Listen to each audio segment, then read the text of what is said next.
A mother and her two daughters are found dead in their quiet home. The suspect, 26-year-old Kyle Clifford, a former soldier. As a nationwide manhunt unfolds, one question lingers. What really happened inside that house? And why? On the morning of July 9th, 2024, police were called to a home in Bushey, a quiet town in Hertfordshire, England. Inside, they found a devastating scene.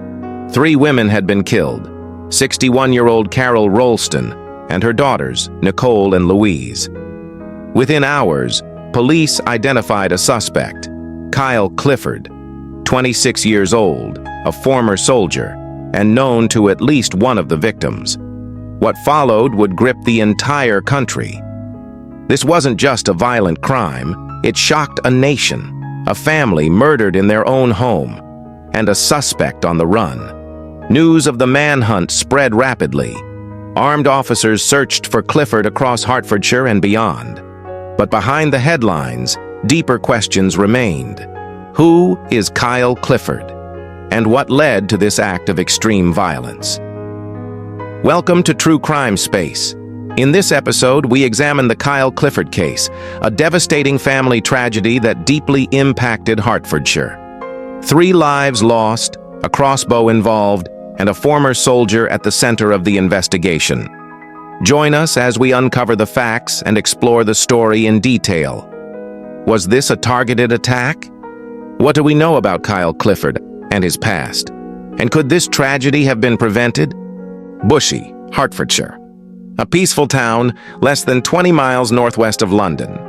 Known for its quiet streets, good schools, and tight-knit community, it's the kind of place where doors are often left unlocked.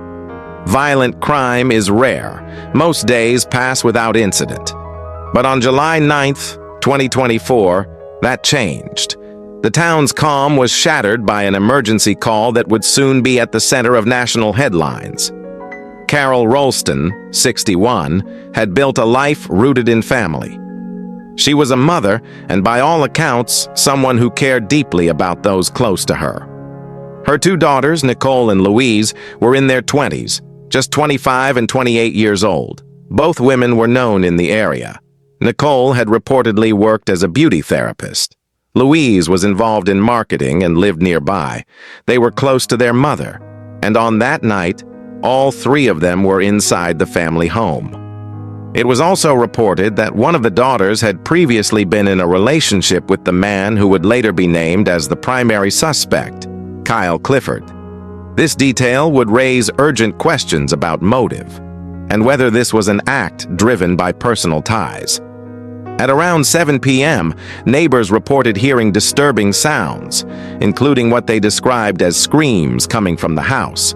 Police were quickly dispatched to the scene. When officers entered the home on Ashland Close, they were met with a horrifying sight. All 3 women had suffered fatal injuries. According to early reports, a crossbow may have been used along with other weapons. The specifics of the injuries were not publicly confirmed, but investigators indicated that the violence was extreme. Carol, Nicole, and Louise were pronounced dead at the scene. Kyle Clifford, the man linked to at least one of the victims, was no longer at the property. He had left before police arrived, and within hours, authorities launched a manhunt that stretched across counties. Armed officers, helicopters, and specially trained teams were deployed. The urgency was clear. Clifford was considered dangerous and potentially still armed. News outlets quickly picked up the story, with headlines dominating national broadcasts by the following morning. Many were asking the same question: what happened inside that house? And why? If you're drawn into this story and want more in-depth coverage of real-world cases, the ones that deserve more attention, subscribe to the channel now. Your support helps us keep these stories alive, and it ensures that the people at the heart of them are never forgotten. Kyle Clifford was 26 years old at the time of the Bushey killings. Originally from the Enfield area of North London, he had attended local schools before joining the British Army. His time in the military was short. According to available reports, Kyle enlisted but left after serving only briefly. The Ministry of Defense confirmed he was no longer an active member of the armed forces at the time of the incident. What he did in the months that followed is less clear. There are few online traces of his life. His social media presence was minimal. No videos, no personal statements, no clear timeline of employment or routine. People who knew him described him in different ways. Some acquaintances from school or the local area remembered him as quiet, someone who generally kept to himself. Others claimed he had gone through personal issues in recent years, including emotional struggles that may have led to isolation. Police have not released a psychological profile, but the portrait that began to emerge from local interviews suggested a man who had withdrawn from regular contact with many of the people around him. One of the central questions in the days after the murders was this: why this house? Why this family? And most importantly, what was Kyle Clifford's connection to them? Though police did not immediately confirm a motive, multiple media outlets reported that Kyle may have previously been in a relationship with one of the Rolston daughters, believed to be Louise. The nature of that relationship and how it ended was not publicly detailed, but it was widely speculated in the press and across online discussions that the connection may have played a role in the attack. Neighbors were reportedly aware that someone linked to the daughter had caused concern in the past. Still, no restraining order had been reported. There was no known history of arrests or formal warnings involving Kyle Clifford and the Rolston family at the time of the incident. Without official confirmation, much of the early public narrative was based on speculation. But investigators did acknowledge that the victims were likely known to the suspect. In the aftermath of the killings, attention quickly turned to possible signs that had been missed. Was there something in Kyle Clifford's past that hinted at what he might be capable of? According to unverified sources quoted in several tabloids, there were claims that he had previously exhibited controlling behavior in personal relationships. Some social media users claimed he had sent threatening messages in the past, but as of the initial reporting period, no official record of police intervention had been made public. A former schoolmate spoke anonymously to a UK news outlet, suggesting that Kyle had once become fixated on people he dated and did not always take rejection well. Others were more cautious, saying they hadn't seen or heard from him in years. There is no confirmed evidence that anyone reported him for stalking, violence, or threats before the July 2024 incident. But these early comments led to renewed calls for public awareness about emotional abuse, breakups, and early intervention in potentially dangerous situations. As the investigation moved forward, police asked anyone who had interacted with Kyle Clifford in recent months, whether friends, former colleagues, or romantic partners, to come forward. They believed someone might have seen a change in his behavior. But for many watching the story unfold, the most haunting question remained unanswered. Was there a moment where all of this could have been stopped? As news of the triple killing broke on July 9, 2024, police acted fast. The gravity of the case triggered an immediate deployment of armed units across Hertfordshire and the surrounding counties. Their suspect, Kyle Clifford, had fled the scene, and there were growing fears he was still carrying a weapon, specifically a crossbow. Hertfordshire Constabulary made a public appeal within hours, warning residents across Bushey, Enfield, and North London not to approach the man if spotted. Authorities described him as potentially dangerous and said he may still be armed. The warning was clear: stay indoors, avoid contact, and report any sightings immediately.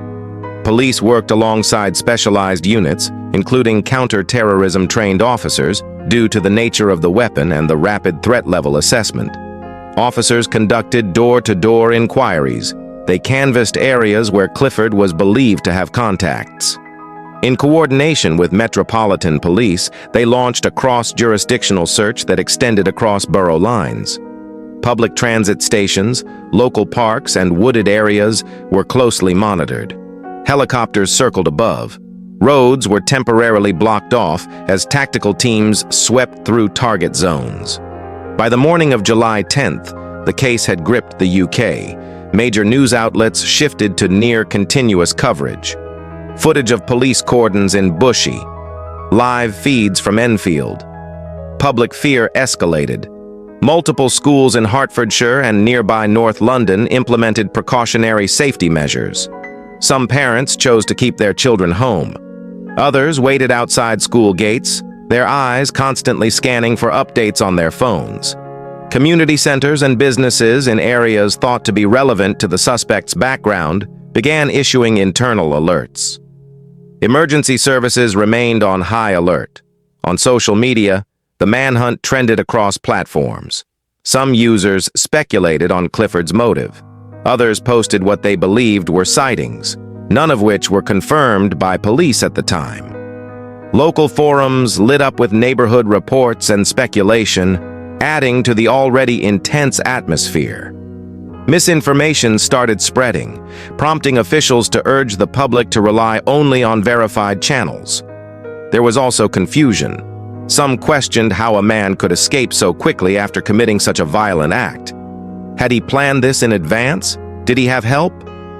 At that stage, police had not commented on whether Clifford was believed to have acted alone. After nearly 24 hours, the manhunt came to a sudden halt. On the afternoon of July 10th, police located Kyle Clifford in the Enfield area of North London, his home borough. He was found injured in a cemetery. Armed officers moved in quickly. He was not carrying a weapon at the time of his arrest. There was no standoff, no pursuit. He was treated at the scene before being taken to hospital under police guard. The exact nature of his injuries has not been confirmed. Some outlets reported that his wounds may have been self-inflicted. Others noted the possibility of an accident during flight. At the time of his capture, police did not disclose how he was located, only that intelligence and ground search efforts had led them to the area. By evening, the scene around the cemetery had been sealed off. Forensics teams began combing the area. Detectives were seen entering and leaving multiple nearby addresses. The focus shifted from capture to recovery and to figuring out how this case had unfolded so quickly and so violently. Despite the arrest, one thing was missing: an explanation. Kyle Clifford had been found alive, but he said nothing, no statement, no recorded confession. Investigators had yet to release a motive. Family and friends of the victims were left waiting for answers. The weapon, believed to be a crossbow, had not yet been recovered publicly, and if it had, police did not initially confirm, nor had they stated whether any digital evidence had been seized. This silence added to the sense of unease. The suspect was now in custody, but the investigation was far from over, and for the nation watching, the biggest questions remained. What had driven this act? Was there anything that could have stopped it?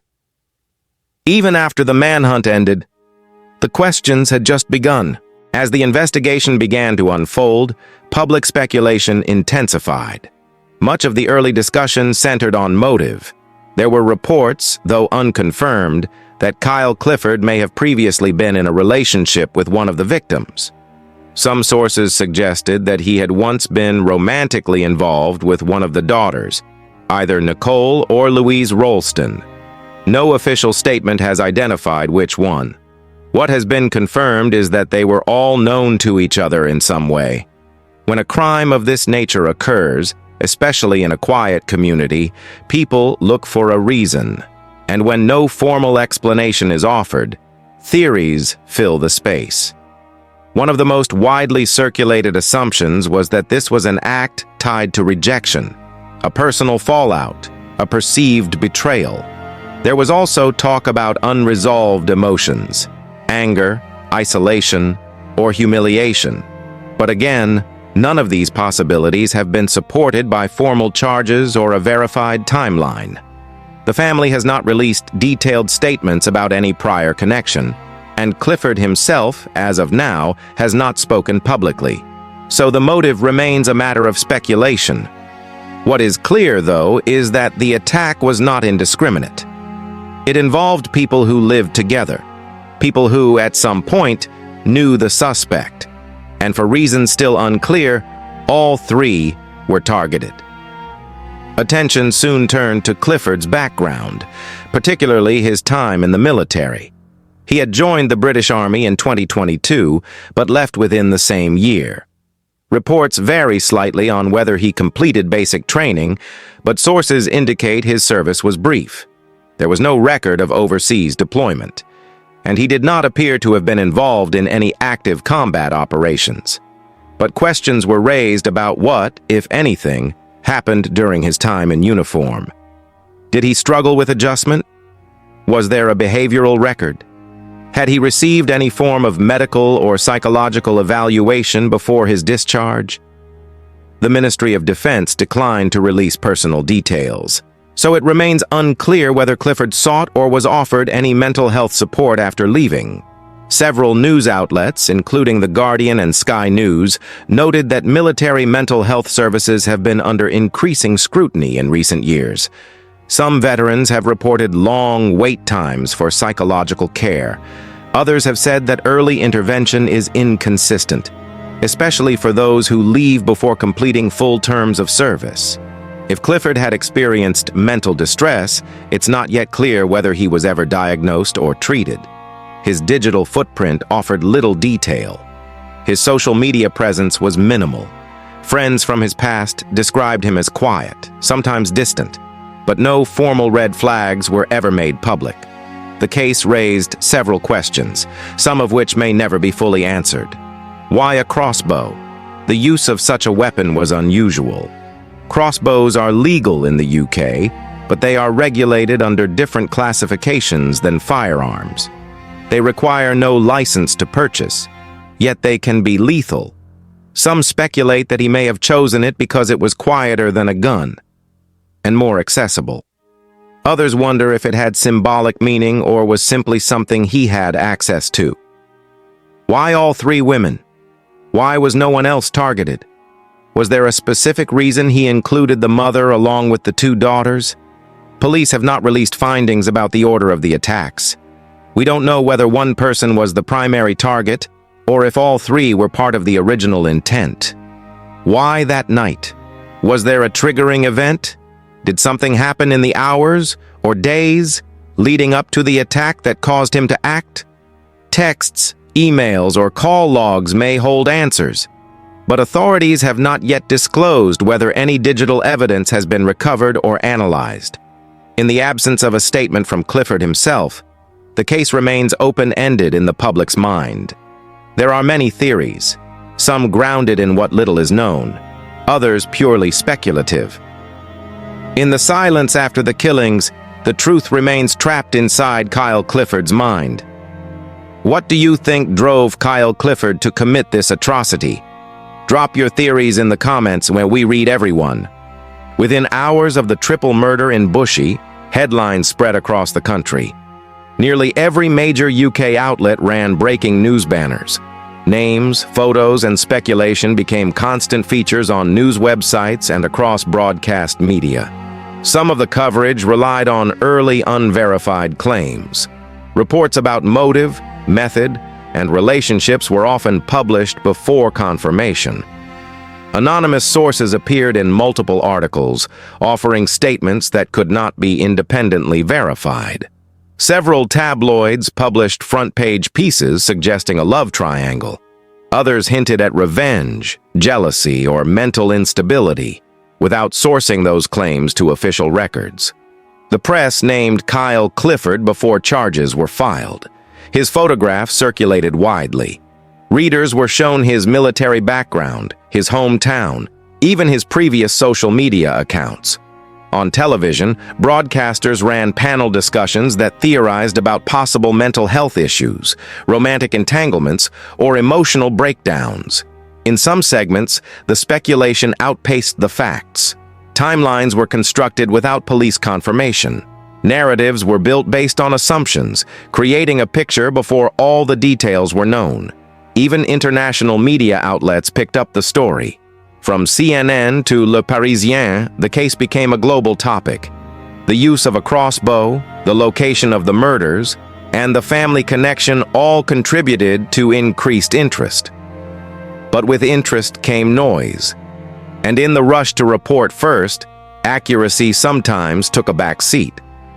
As the headlines multiplied, the family of Carol Rolston and her daughters were left in mourning and in the spotlight. At a time when they should have been afforded privacy and peace, they faced constant media pressure. Some outlets published photos of the victims taken from their social media accounts, without permission. Others ran stories containing details that had not been publicly released by police or confirmed by the family. There were also instances of doorstepping, reporters appearing at the family's residence, seeking comment or reaction.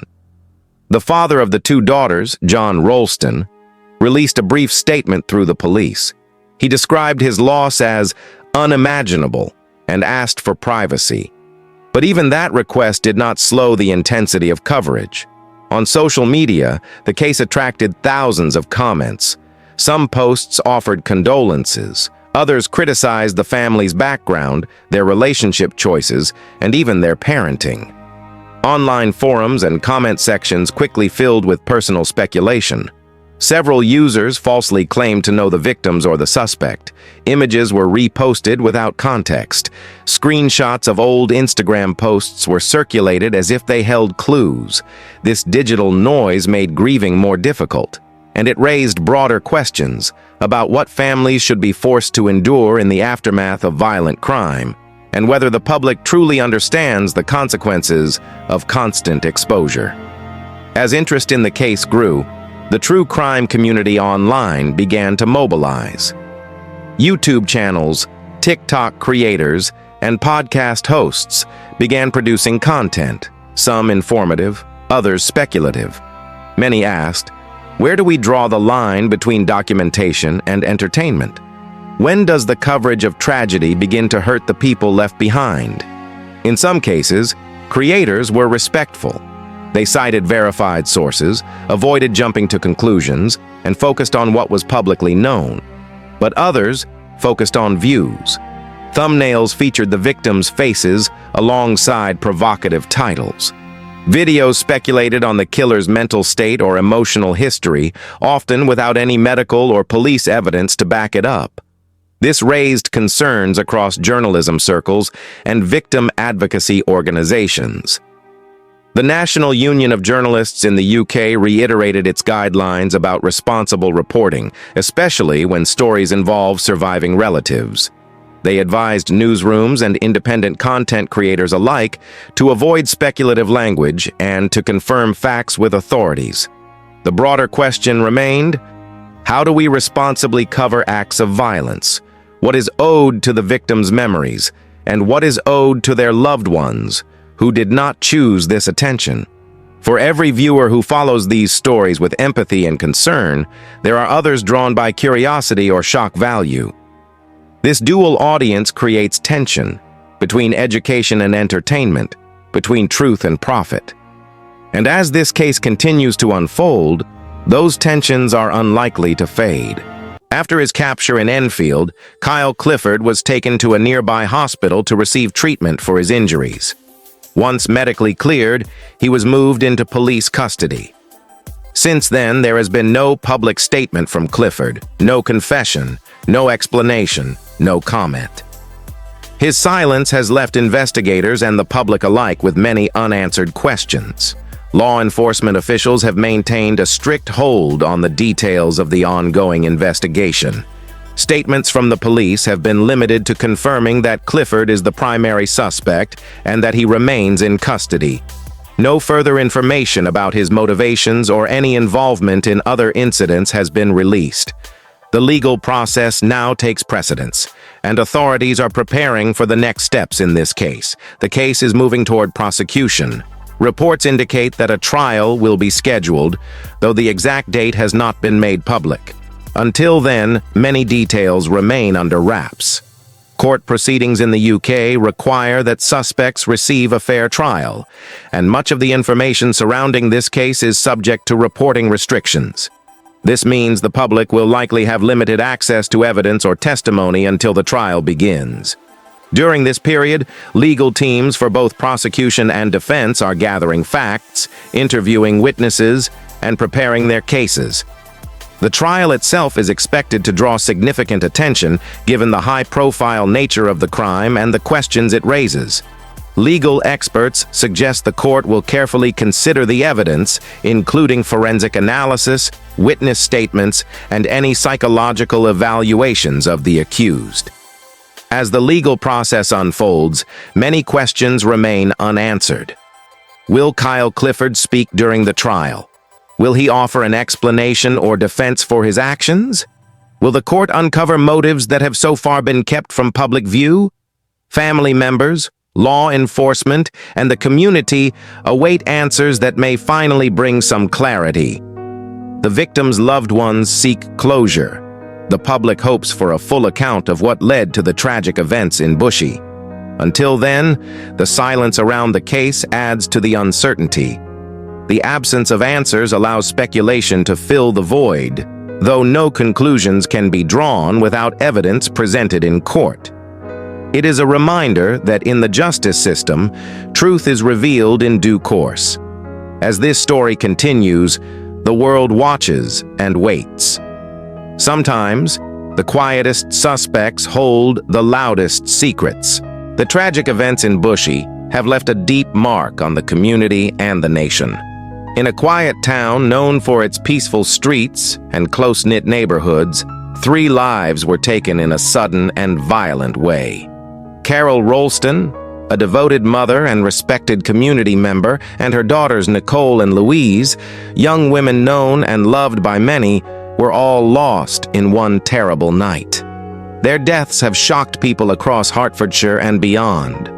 This case is a stark reminder of how quickly life can change, how ordinary moments can turn into moments of tragedy. It raises questions about safety, protection, and the challenges many face behind closed doors. The loss felt by family, friends, and neighbors is profound and lasting. This case also highlights the importance of recognizing signs of distress and acting before it is too late. Mental health issues can have serious consequences if left unaddressed. Communities, healthcare providers, and support systems must work together to identify those in need of help. Domestic violence remains a critical concern, and cases like this urge society to take stronger steps in prevention and intervention. Moreover, the tools used in violent crimes must be carefully controlled to prevent their misuse. When weapons become accessible in ways that make such acts possible, the results can be devastating.